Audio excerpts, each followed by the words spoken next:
Fala pessoal, eu sou o Alexandre e hoje estamos com um vídeo especial que vai para os canais oficiais da Fran e com uma entrevista exclusiva com Billy Brandão, guitarrista do Frejá, falando um pouco sobre como foi tocar no Rock in Rio. Segura aí.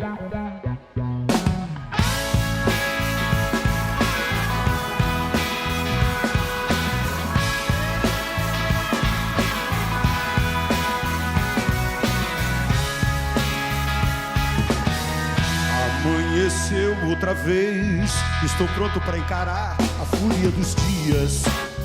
Grande Billy, é um imenso prazer ter você aqui com a gente nessa entrevista. Mas para quem não te conhece, conta para nós um pouco a respeito do teu trabalho. Fala aí, Alexandre, prazer estar falando com você. Meu nome é Billy Brandão, para quem não conhece meu trabalho, eu sou músico profissional já há 32 anos mais ou menos. Eu comecei no finalzinho da década de 80, enfim, já tive banda, Buana 4, com música e abertura de novela. Então eu tive Buana e quando o Buana acabou, eu fui convidado a acompanhar alguns artistas e estou nessa há muito tempo. Dos anos 90 para cá eu já toquei com Léo Jaime, Lobão, Paulinho Mosca, Orlando Moraes, Marisa Monte, Paulo Ricardo, já gravei com Zizi Posse também, já gravei Ana Martim da Vila, já gravei Ana Carolina, gravei os 4 primeiros discos dela que estouraram, foi mó barato. E de 2001, quando terminou a turnê com a Marisa Monte, eu comecei a tocar com o Frejá. Estou com o Frejá até hoje. Só tenho coisas boas a dizer, porque é um trabalho muito bem estruturado. E a partir daqui, todo sim é um começo, um recomeço a cada fim.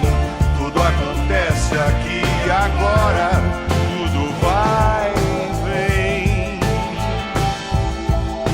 vem e se transforma. Todo mundo é muito amigo ali e tal, e existe um profissionalismo muito grande, não só na questão do show em si, mas tudo para funcionar na estrada de forma que o trabalho flua da maneira mais ergonômica, mais suave, mais tranquila, mais astral. É óbvio que percalços podem acontecer, como em qualquer situação, mas é um trabalho muito maneiro, eu gosto muito de fazer, considero todos os meus amigos lá. O Frejá é um cara incrível, um artista incrível, é um cara muito consciente e eu acho que ele é ponto fora da curva, assim, né? E continuo com ele, e desde 2009 eu fui convidado a participar também da banda do Erasmo Carlos. Banda, então, na verdade, é uma coisa mais coletiva do que solo propriamente dito, mas espero eu em breve estar pronto, vou divulgar para vocês. O Frejá é uma das figuras mais importantes do rock brasileiro. Um dos shows mais emblemáticos da primeira edição do Rock in Rio foi o show do Barão Vermelho, ainda com Cazuza. Você percebe a importância que é continuar escrevendo a história do rock ao lado desse ícone? Bom, eu acho assim, a história ela está continuando, mas ela não se refaz. Eu acho também assim, que a gente só tem a dimensão da importância histórica das coisas depois que elas passam, né? Então assim, na época do primeiro Rock in Rio, é engraçado, eu era muito fã, eu acompanhava, eu ia ao show do Barão no Circo Voador. A carreira do Frejá teve uma continuidade enorme junto do Barão e depois na carreira solo. Eu acho que a representatividade dele é estar escrevendo a história da música brasileira, entendeu? Eu acho que não existe uma preocupação de, sabe, eu vou fazer uma coisa revolucionária. Não, existe uma preocupação na consistência e na qualidade da manutenção da carreira. E a gente sente isso no dia a dia, trabalhando. Tudo é muito cuidado, a camarim todo, eu tô aqui, eu cheguei um pouco mais cedo, estamos esperando para daqui a pouco entrar no palco para tocar. Então é isso, o cuidado e perfeccionismo, profissionalismo com tudo que faz, tanto gravando quanto em show. Como guitarrista do Frejá e assim também como de outros artistas, eu tenho muita experiência de palco e de vários shows. Mas como foi receber a notícia de que vocês tocariam em mais um evento e mais uma edição do Rock in Rio? Todo mundo que está envolvido, até o próprio Frejá que tocou em todas as edições do Rock in Rio, ele sabe a importância do evento. É um evento de projeção mundial, então ele tem um peso e demanda uma responsabilidade que é justa e enfim. Mas assim, ao mesmo tempo, é sempre com uma alegria, porque sempre fica aquela coisa, né? Vai ter mais um Rock in Rio, será que eu vou tocar nesse de novo, né? Não necessariamente eu vou estar em todos, obviamente que não, até porque não estive até então, mas sempre tem um pouco uma esperançazinha, né?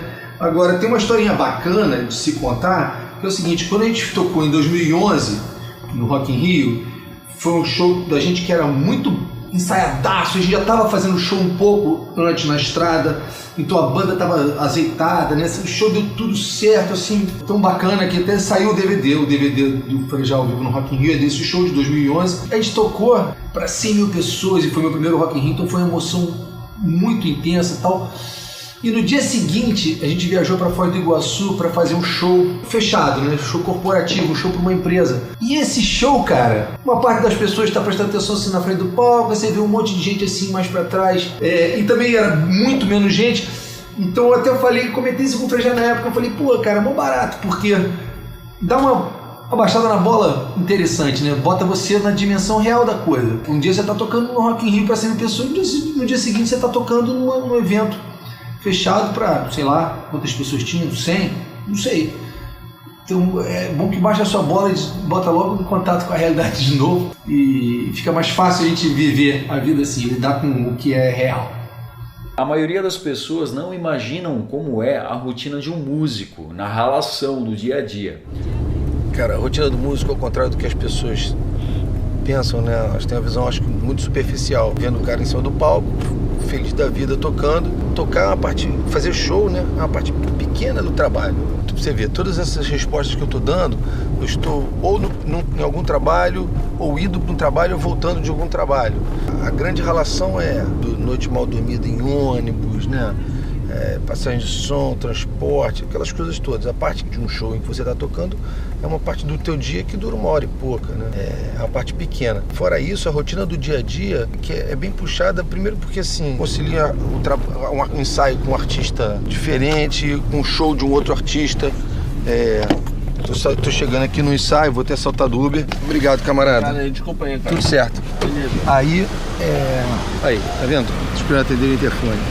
Oi, senhor Billy. Fora as coisas normais do dia a dia que todas as pessoas têm que fazer, você muitas vezes está com um horário totalmente trocado. Tem um dia que você vai dormir super tarde porque você ficou tocando até não sei que horas, aí no outro dia você tem uma viagem cedo de manhã. Qualquer horáriozinho vago que você tenha no seu dia a dia, você tem sempre alguma coisa para fazer, alguma coisa para estudar, alguma produção para terminar e tal. Bom dia, tudo bem? Bom dia, querido. Tudo bem, você? Tudo jóia. Então você tá sempre trabalhando. Essa é a rotina do músico. Ó, tô chegando aqui no estúdio para ensaiar. Tá até de luz apagada. E vamos para mais um dia. Sacou? Conte-nos um pouco sobre a preparação da banda dias antes para um evento dessa magnitude.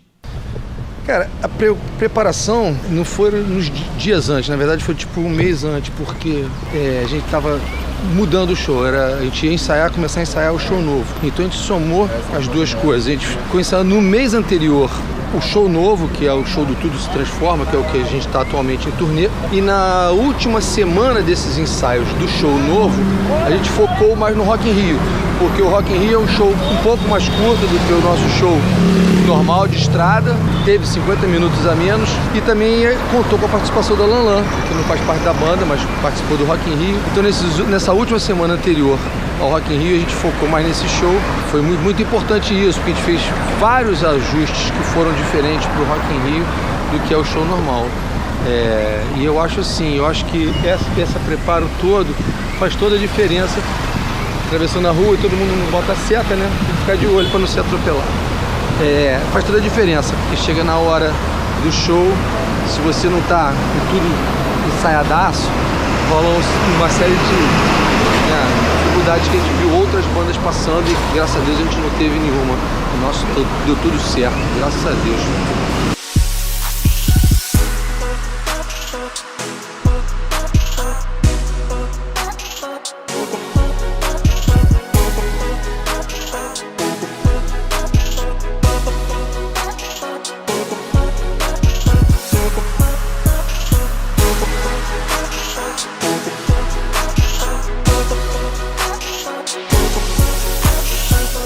Billy, eu tenho uma pergunta em particular. Qual é a sensação ao acordar no dia do evento? E qual foi a tua rotina nesse dia? Bom, a sensação quando você acorda no dia do Rock in Rio assim, tem um pouco de ansiedade, que eu acho que é natural. Todo mundo, por mais que já tenha tocado no evento dessa magnitude, reconhece o tamanho e a importância do evento. Mas ao mesmo tempo, assim, as coisas estão organizadas, né? Então eu acordo com o tempo de folga, assim, já deixei as minhas coisas preparadas. Nesse dia não foi diferente, eu peguei, acordei, tomei café, a gente foi para lá bem cedo, que a passagem de som era meio-dia e tal. E, assim, foi uma ansiedade boa, não foi um nervosismo, até porque o show, como eu disse, o show estava bem ensaiado, tudo preparado, então é mais aquela coisa de, caraca, é hoje, vamos arrebentar. E foi isso. Chegou lá mais cedo e no próprio dia lá do festival eu fiquei lá, depois da passagem de som, eu fiquei curtindo, fui ver meus amigos tocando em outros palcos. É um dia de festa, trabalho, mas uma celebração, é bem bacana. Entre a hora de chegar no evento e a hora de subir no palco, qual foi o tempo de preparação da banda? A gente foi pra lá cedo, tipo 11 e pouca da manhã. A nossa passagem de som foi a 1 da tarde, se não me engano, ou foi meio-dia, algo assim. A gente tinha 1 hora para preparar tudo, para passar o som. Mas deu um atraso, obviamente, porque eu não lembro qual das atrações principais, se foi o Timberlake ou se foi a Alicia Keys. Atrasou muito a montagem deles. E aí quando a gente entrou no palco, já falaram, olha, pô, só tem meia hora, deram aquela pressão, né? Cara, a gente também, volto a dizer, a gente já tinha nessa preparação ensaiado com a mesa que a gente ia usar, com tudo igual, então a gente foi muito rápido, muito ágil e acabamos até antes do tempo. Os caras depois foram agradecer, porque eles falaram, caraca, bicho, vocês acabaram de botar o nosso schedule, né, nosso cronograma de volta no horário que tinha já passado, né? E aí o tempo que a gente teve foi esse. Dali a gente saiu para um almoço, tava rolando um almoço lá e tivemos algumas poucas horas assim da tarde. Eu lembro que eu passei umas 3 horas, andei um pouquinho, fui conhecer como é que era lá, como é que tava esse ano a edição. Tinha uns amigos meus tocando no palco lá da Rock Street, fui lá fazer uma visita também, curti um pouco lá com eles. A gente entrou no palco às 7, quando deu umas 15 para as 6, eu já tava de volta no camarim, que é para dar tempo de concentrar, botar o figurino, ficar lá e tal. E aí tocamos e depois só felicidade. Conte-nos um pouco sobre a visão do show, do ponto de vista do músico, de cima do palco. Bom, o Rock in Rio, ele é um evento, uma estrutura muito grande, né? Então, assim, a gente fica meio distante, de certa forma, do público. Eu fico tentando focar nas pessoas que estão na plateia, ver se eu consigo um contato visual, alguma comunicação visual. Às vezes dá, assim, mas só quando eu vou mais lá na frente fazer um solo, alguma coisa. Diferente de um show como esse que a gente acabou de fazer agora, que você tem uma certa proximidade com o público, você consegue interagir mais com a plateia. Ao mesmo tempo, é uma sensação muito... ela é empolgante, mas ela é assustadora, de certa forma, que é uma massa, assim, sabe? Um grupo de pessoas muito grande, assim, reunido, elas... de certa forma, elas formam uma unidade diferente, entendeu? É como se aquelas pessoas todas juntas fossem uma pessoa só, a pessoa plateia, sabe? O que de pior poderia acontecer em um show da importância do Rock in Rio? Muitas coisas podem dar errado em qualquer situação sempre, né? A preparação é tudo, mas não impede, eventualmente, de acontecer acidentes, enfim. Não é o caso do Rock in Rio, porque é tudo uma estrutura muito grande, mas às vezes os palcos, shows por aí, tem irregularidade, você dá uma tropeçada no show, é um mico terrível. Acompanhei o show de vários outros artistas que tiveram problemas, né, técnicos, e isso é uma possibilidade. Péssima, ruim, mas pode acontecer. Então em 2011, por exemplo, que foi um show que a gente fez, que estava todo amarradinho, todo certinho, eu tive problema com o meu monitor in-ear, aquele monitor que fica dentro do seu ouvido substituindo as caixas de som no palco. E durante, sei lá, as primeiras 4 ou 5 músicas, assim, o que é um tempo gigante, porque 10 segundos disso já é um pânico, eu fiquei com o meu som sendo interrompido. Então é como se você ouvisse tudo assim, falando assim, com o intervalo assim, o tempo inteiro. Eu toquei muito tenso essas primeiras músicas, tentando sinalizar para alguém da técnica e ver o que podia estar acontecendo, porque pode ser muita coisa, pode ser a frequência de transmissão, pode ser a posição da antena, enfim. Mas como estava tudo bem ensaiadinho, eu fui tocando meio que ali pelo radar e tentando também não dar muita bandeira, porque tinha câmera filmando, e eventualmente conseguiram, foram lá, ajustaram e meu fone voltou a funcionar perfeitamente. Então assim, acidentes podem acontecer, né? Você tem que ter uma equipe atenta e ficar calmo, e obviamente você sendo mais experiente é melhor, porque você também já sabe como lidar com as coisas, você fica um pouco mais tranquilo assim, menos afobado, e eventualmente tudo se acerta, se Deus quisesse.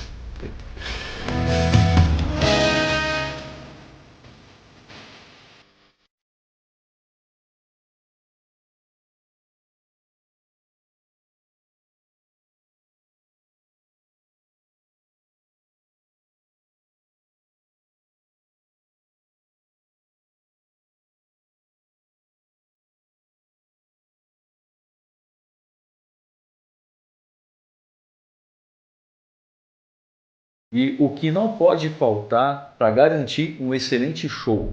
Eu acho que não pode faltar para um excelente show é você se preparar bem, ensaiando, estando tudo tight, mas também a equipe técnica, hold, técnico de monitor, saber quando tem solo para aumentar, o que tem que ligar e desligar, técnico de PA a mesma coisa, né? Onde é que tem cada passagem da música, tem uma introdução, um tema que alguém faz, não sei o que, da luz, é a mesma coisa. Quanto mais preparado tiver, mais alinhadinho assim, mais arrumado, mais garantido que o seu show vai sair 100%. E para finalizar, Billy, conte-nos um pouco a respeito do equipamento e o setup que você utiliza. Bom, o meu setup para o Rock in Rio, que na verdade é o mesmo setup que eu uso com o Frejá direto já há muitos anos, ele é muito simples, ele é um pod HD 500, pronto, acabou, só. É a mesma coisa que o Frejá usa, inclusive. É tudo muito simples lá, o que garante... Primeiro, uma eficiência muito grande na estrada, um equipamento que é resistente, né, não quebra e tal. E outra é que, assim, o som sai limpo pro PA. Então a qualidade é como se falar, tava tipo um disco. Tá mesmo, o técnico de PA, ele pega os canais todos limpos, não tem amplificador com vazamento, microfone, nada. Eu, por acaso, eu tô aqui me preparando para um ensaio, que vai começar já já. E esse aqui é meu board principal para outras coisas, inclusive para o meu trabalho solo. É um projeto da Guitar Tech, feito pelo Marcelo Coelho. Ele falta uma segunda parte aqui, que está terminando de fazer, que uma parte de efeitos mais estranhos, apesar de que já tem bastante coisa estranha aqui. Esse módulo ele é projetado para ele ser usado individualmente e já cobrir quase tudo que você precisa numa gig. Eu tenho aqui... Ó, uns delays diferentes, né? Porque eu tenho esse Eventide aqui que tem muito timbre diferente nele. Tem compressão, distorção leve, distorção mais pesada.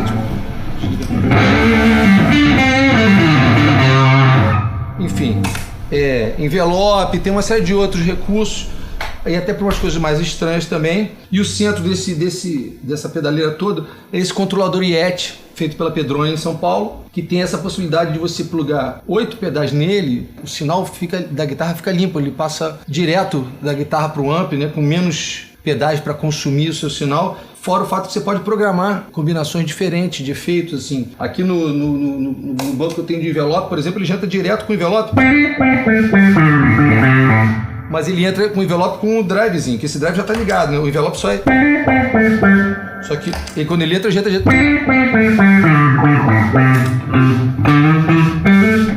Esse é só o drive sem envelope, né? E aqui só o envelope. Mas o envelope com drive. Aí é muito prático, você chega e já desliga tudo com uma pisada só. Tem 2 guitarras, enfim, umas músicas de slide eu prefiro tocar com o braço um pouquinho mais alto, e a outra tem uma configuração um pouco diferente, com alavanca e tal. Então é esse é o meu set principal para quase todas as outras coisas, menos o Frejá, como eu falei, é o pod HD. Valeu! É isso aí, Billy. Foi um grande prazer ter você aqui conosco, compartilhando um pouco das suas experiências. Muito obrigado pela participação. Um grande abraço, meu amigo. Deus te abençoe e até a próxima. Valeu, Alexandre. Foi um prazer.